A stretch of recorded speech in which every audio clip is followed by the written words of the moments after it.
What's up, everybody? It's your boy Rob here. Welcome to the Flame Entertainment and Sports. After a week off because of Thanksgiving, we're back at it. Hope everyone had a happy Thanksgiving. We have a lot to cover. A lot has gone on in the last couple of weeks since we last recorded. Dancing with the Stars. Last week was the season 33 finale. So I'll start off with that. And then we'll get into the sports world. There's been a lot going on the last 2 weeks with the Dolphins since we recorded. We had a home win against New England. Then we lost on the road on Thanksgiving night to the Packers. Then, of course, the University of Miami. We were able to bounce back a couple weeks ago against Wake Forest. And then we unfortunately lost on the road in Syracuse. And we didn't clinch our way into the ACC championship as most of us hoped and expected as the season, went along. So with all that said, we're going to start off, in the entertainment world, as always, giving my thoughts on the season 33 finale of Dancing with the Stars. And make sure to keep up with us on social media, on Instagram and TikTok at the flame_ES. And yeah, let's get into Dancing with the Stars finale.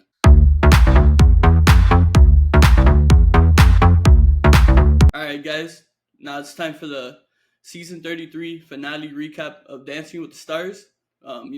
A great season comes to an end. It was, in my opinion, one of the best seasons. I enjoy every season, and I'm always going to say every season is good. I just love the show so much, but I feel this one specifically was stood out in comparison to like some of the other seasons in the past, is how competitive it was and how many couples continued to get better as the show progressed. And I think this 5-couple finale, each of these couples in one way or another, they improved each and every week, and they kept going, kept getting better, and you could just tell these partnerships were extra strong, and these connections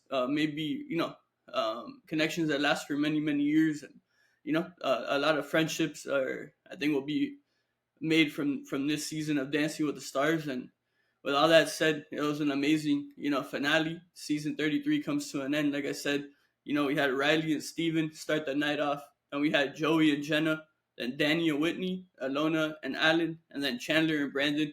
And then that first round was the redemption round. So basically, each judge was assigned to a couple, and they got to pick basically a dance for each couple to redeem themselves that they didn't do quite well in their first time around in season 33.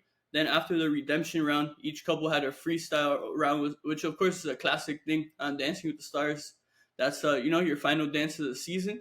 There's no rules. You can kind of do whatever you want with it.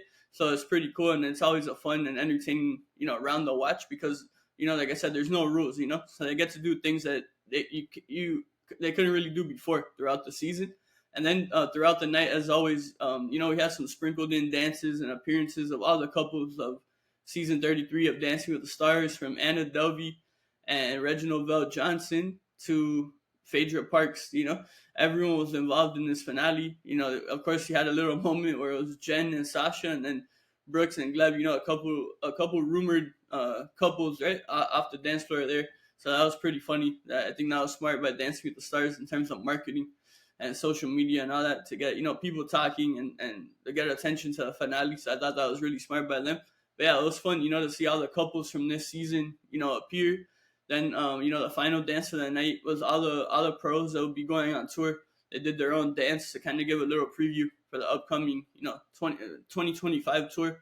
They're coming here to Miami to the Hard Rock Hotel as always a great time at the Dancing with the Stars shows. And I just can't believe they're already, this past weekend, they already started practicing. They posted, group pictures, and it's just exciting that the tour is about to start in a couple months now. And yeah, it was a great night of dancing. I think it was a great finish to a great season of Dancing with the Stars, and I already can't wait to see who's casted for season 34. But yeah, with all that said, we're going to get into the first couple of the night. As always, I'm going to give, a couple quick thoughts. I'm going to give my scores and then the actual scores that each, couple received from the judges. And with all that said, the first couple of the night in the redemption round, we had Steven and Riley, and they danced a quick step to I'll Be There For You, which of course is the theme song of Friends that many people love. And yeah, so they had a quick step, and I thought Riley and Steven, this was arguably their best dance of the season. I thought they did an incredible job of redeeming themselves and showing that you shouldn't give up and to keep working hard, and at some point you're going to get better. And I think they really had a vast improvement in this quick step in comparison to their first time doing it this season. And with that said, I gave Riley and Steven a 29 out of 30, and that's exactly what they received from the judges. Next up, we had Joey and Jenna, and they did their redemption dance was a cha-cha to Can't Stop the Feeling. And I thought Joey and Jenna did an incredible job as always. One of the elite couples from week 1 all the way to the finale of season 33. And I thought this I want to get it right. This cha-cha, okay? Sorry, it's been a week already since the show happened, so I'm like looking at the dance styles here on my phone. So yeah, they did the cha-cha. I thought it was an incredible job. Another entertaining performance, but mostly what I noticed is that it was so clean. Hardly any mistakes. It just felt like super clean, and it kind of, yeah, I think they just kind of did what they had to do. And with that said, I gave them a perfect 30 out of 30, and that's exactly what they received from the judges. Then the third couple of the night was Danny and Whitney. Danny and Whitney danced a tango to I Had Some Help. And I thought this tango by Danny and Whitney was pretty good. I didn't think it was close to, being their best dance of the season. I think that the title for that kind of goes to that contemporary dance, that they dedicated to Danny's college coach. But yeah, for this tango, I thought Danny and Whitney, though, I thought they did really good. It wasn't elite, wasn't their best, like I said, but it was really good. And with that said, I gave them a 28 out of 30, and they received a 27 from the judges. Then next up, we had Ilona and Alan. And Ilona and Alan did an incredible dance. They danced a jive to Shake a Tail Feather. And I think this is arguably the couple who showed the most improvement each and every week on this season of Dancing with the Stars, Ilona and Alan. I just think we saw Ilona become a better dancer week in and week out, and I think it shows how hard her and Alan work and how great their partnership is. And I think this dance just is proof of like how good they became as the season went along. With that said, I gave them a 28, and they received a 27 from the judges. And then the final couple in the redemption round was Chandler and Brandon. Chandler and Brandon, just like Joey and Jenna, they've been one of the elite couples from week 1. And I thought this was another great dance. They danced I want to make sure to get it right. Okay, they danced a jive to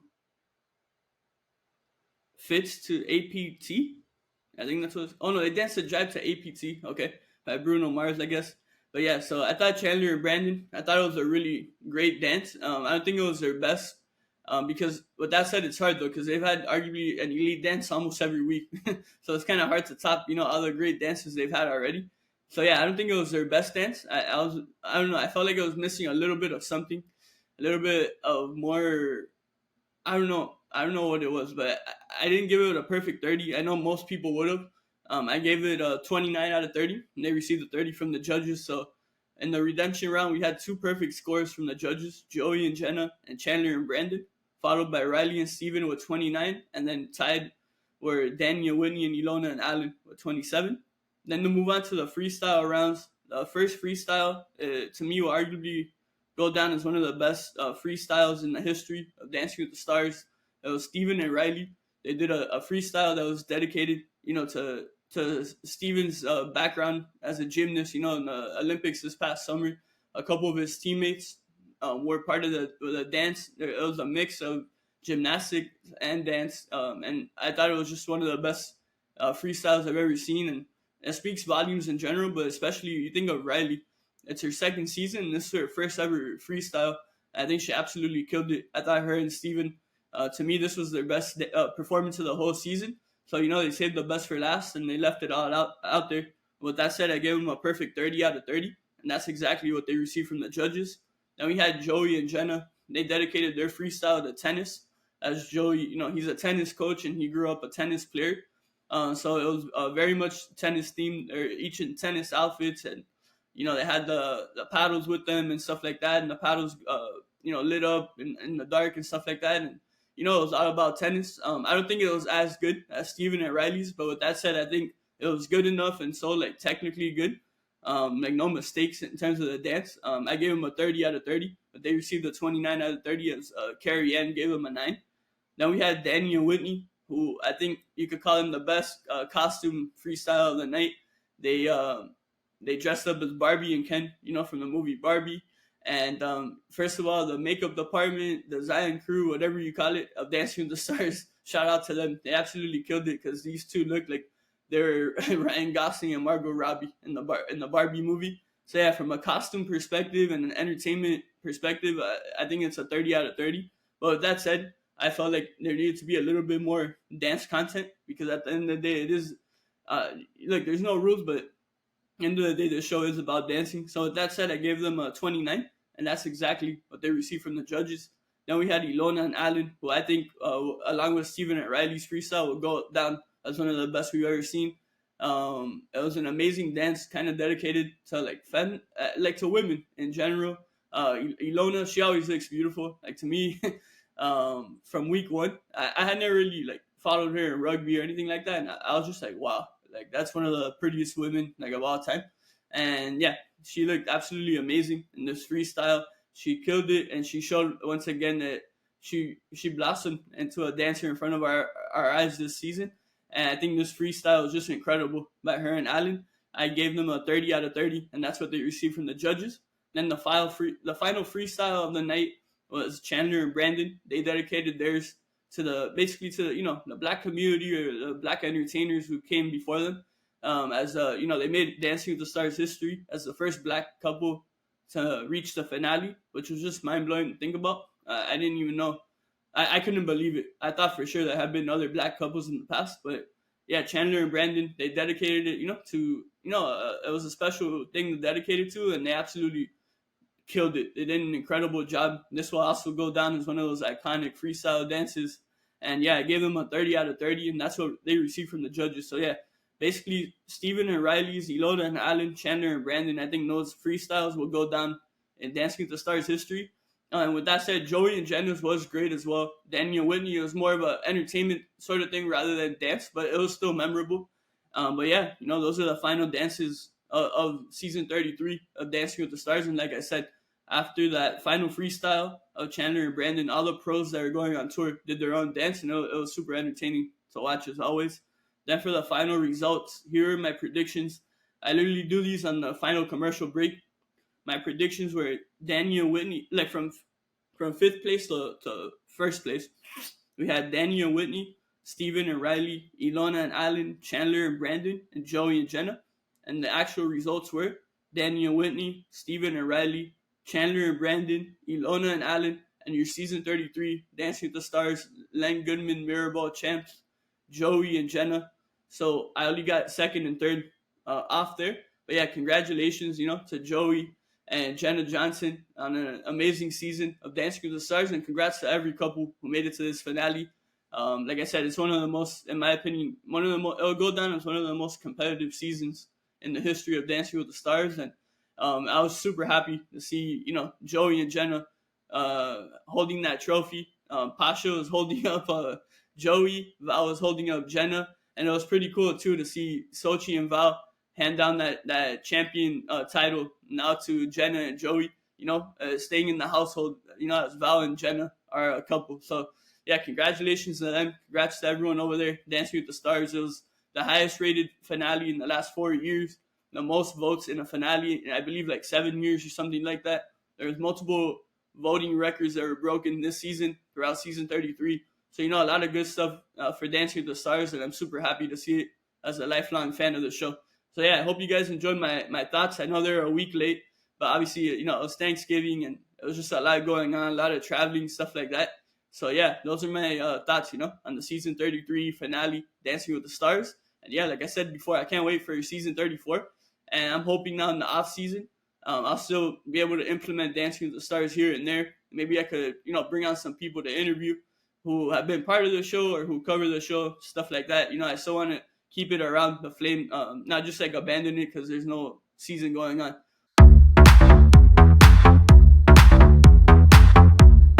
All right, guys. So now to start off in the sports world, I didn't mention Miami Hurricanes. I believe in the intro I mentioned the Dolphins, but we're gonna talk a little bit about the Miami Hurricanes as they suffer a disappointing 42-38 loss on the road in Syracuse for their final regular season game of the season.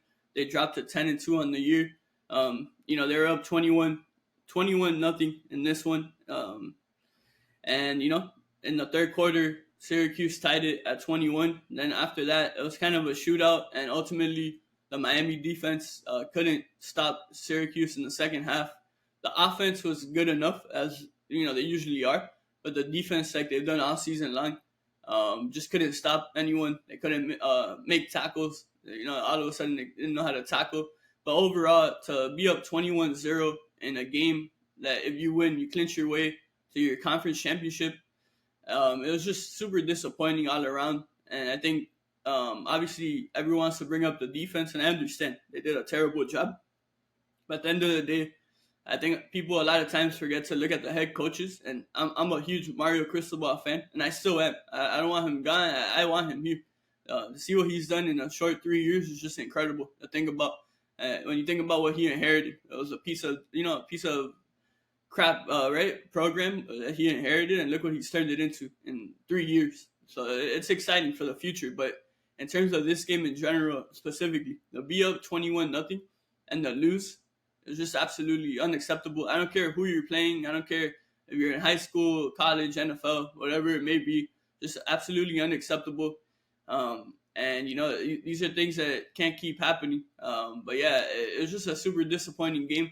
And it's not just because we lost, but like the way we lost. We were up 21-0. Like whatever, if Syracuse would have come back and made it a touchdown game at the end, it's like, all right, they just had a hot second half, and they kept fighting and never gave up. But the fact that we were up 21-0 and just let them tie the game, and literally 21-7 right at halftime, right? Or 21-14. I'm sorry, it was 21-0 in the beginning of the second quarter. Then by halftime, they cut it down to a touchdown lead, which is absolutely unacceptable. So yeah, I just wanted to give some quick thoughts on here. We may have Paul come on this episode. It's not 100% yet. So I just wanted to at least get some thoughts out there on Miami. If we do have Paul on, you may see him on this episode, or you may do a separate episode.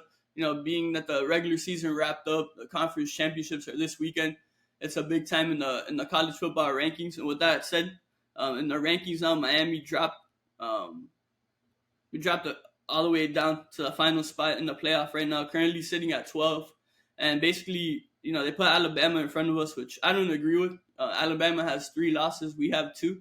And our losses are against teams that are better than who they lost to. But at the end of the day, we control our own destiny. So it's nobody else's fault than only ours that we're in this position right now, having to kind of rely on other teams and having to kind of get lucky, that the committee puts us in there. Basically in the ACC championship now, it was looking for a while like it was going to be Miami against SMU. Now, ultimately, with that loss, we get knocked out. We get our second ACC loss of the year. And Clemson, who also lost on Saturday and has one more loss than us in general, they only have 1 loss in the ACC. So they'll be going to Charlotte to play against SMU. And yeah, it's just absolutely embarrassing that we let that happen. But at the end of the day, all we can hope for as fans, at least, is that they learn from this. And if they do get that opportunity, they're more prepared, for the next big game. So yeah, the rankings right now for the college football playoff 1 through 12: Oregon, Texas, Penn State, Notre Dame, Georgia, Ohio State, Tennessee, SMU, Indiana, Boise State, Alabama, and Miami. Basically, how I see it, we kind of need SMU to win and Clemson to lose, because I think if SMU wins, I think SMU and Miami will go in for the ACC. And if Clemson wins, it's going to be really hard to put us in, because if Clemson wins, they're guaranteed an automatic, one of the first 4 seeds, and they're currently ranked 17. So I think if Clemson wins, Miami's shots are over. And especially, when you think of the committee, they're going to favor Alabama, or they're going to favor an Ole Miss, because that's just kind of what they do. But like I said, I don't want to give excuses, because at the end of the day, all we had to do was win, and we would be in. So, it is what it is. But like I said, I'm not 100% sure we'll bring on Paul in this episode. So I wanted to make sure to at least get some thoughts in there. Now to move on to the other football team in Miami. The Dolphins, after being on a winning streak, we fall to the Green Bay Packers on Thanksgiving night in Lambeau Field. We lose 30-17, drop to 5-7 on the year. I was actually at that game in Lambeau. It was a really cool experience, to watch a football game in that type of atmosphere and that type of weather. It was freezing. Like, I've been in cold weather before, but that was extra cold. Like, I don't know how they do it over there. Like, it's beautiful. It was pretty. I had a great time, but that weather, that cold isn't a joke. It's serious. It was freezing, but ultimately, I feel like the Dolphins let the weather affect the game too much. But honestly, too, it was just one of those classic games in the Mike McDaniel era where we kill ourselves from the beginning, whether it be with the stupid penalties like false starts or, then the offensive line. All of a sudden, Teron and Armstead, who's been, when he's healthy, he's an all pro caliber tackle. He had a horrible game. The offensive line in total gave up 5 sacks. Tua, he had the most passing yards he's had in a game this season. But unfortunately, there was some throws that, he kind of missed here and there.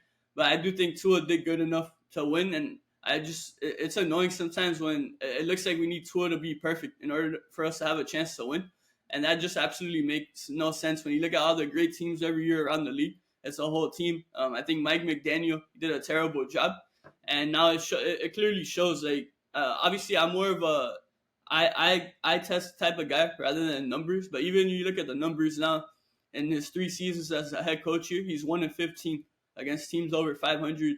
And with that said, look, I don't want to take credit away from Green Bay. They obviously earned the win. They did what they had to do, and I think they ultimately they won because they weren't stupid. The Dolphins were the dumber team in this one, and I think that's why we lost. But ultimately, you look at most of our losses this season from Arizona, Indianapolis, Buffalo, this game with Green Bay. I truly believe we should have won all those games, and if we had a better head coach, I think we would have won. And then also too, you look at the defense. It's been kind of a struggle all year. It started in the offseason. I was one of the guys who I thought we were gonna be fine. Actually I thought we were gonna be better on defense. I was obviously clearly wrong, and I admit it. I was wrong about the defense, but as time's gone on, you kind of just see the lack of depth, and then injuries piled up, and I think depth is the biggest thing. And yeah, now you look at the cornerback position. Like a couple weeks ago, we lost Kendall Fuller. He's been out the last couple of games with a concussion. He got hurt, I think, against the Rams, I think. And then in this game, Kader Kohu, who was starting on the outside for Fuller, he goes down. And then Cam Smith comes in for Kader Kohu, he goes down. So we finished the game with, like, obviously Ramsey, but then it's like Storm Duck, who I think he's going to be a good player. But, I mean, at the end of the day, he's an undrafted rookie who a lot of people didn't even think would make the team past training camp and preseason. So you can't really expect him to be a shutdown corner out there. So yeah, it's just, I think overall, there was a lot of missing holes that, that the Dolphins had to fix up ultimately. And then, yeah, my main thing is the coaching. I always bring up the great coaches in sports, like Eric Spoelstra, Mike Tomlin, Andy Reid, Sean McVay, just to name a few, because to me, with those coaches, you're always going to have a chance to win any given game, regardless of who's playing for you. And I just feel Mike McDaniel is not that type of coach. And I think it's just shown time and time again. Like, we all like him. He's a positive guy. He's funny, great attitude and all that. But ultimately, we need to see the results, and we need to see the improvement. And unfortunately, we're not seeing those improvements. But with that said, we just got to hope for the best and hope that, somehow it clicks and they learn from the mistakes, all the coaches, all the players, everyone. And, that starts on Sunday as we return home to face off against Aaron Rodgers and the New York Jets for a division showdown. Hopefully we bounce back. We have 5 games left, and it's looking like we kind of have to win those 5 games to clinch a wild card spot. Right now, we have the Chargers, I believe. They're in the wild card. We have the Ravens, and we have the Denver Broncos. They all have 8 wins. And yeah, we currently sit with 5 wins on the season. So it's looking like we're going to have to win up in order to make that playoff spot. But yeah, so with that said, it was a tough loss, but all we could do is hope, like I said, that the team learns and they bounce back on Sunday against the Jets. But yeah, it's going to wrap up my thoughts on the Canes and the Dolphins. I hope you guys enjoyed hearing me talk some football on here. And yeah.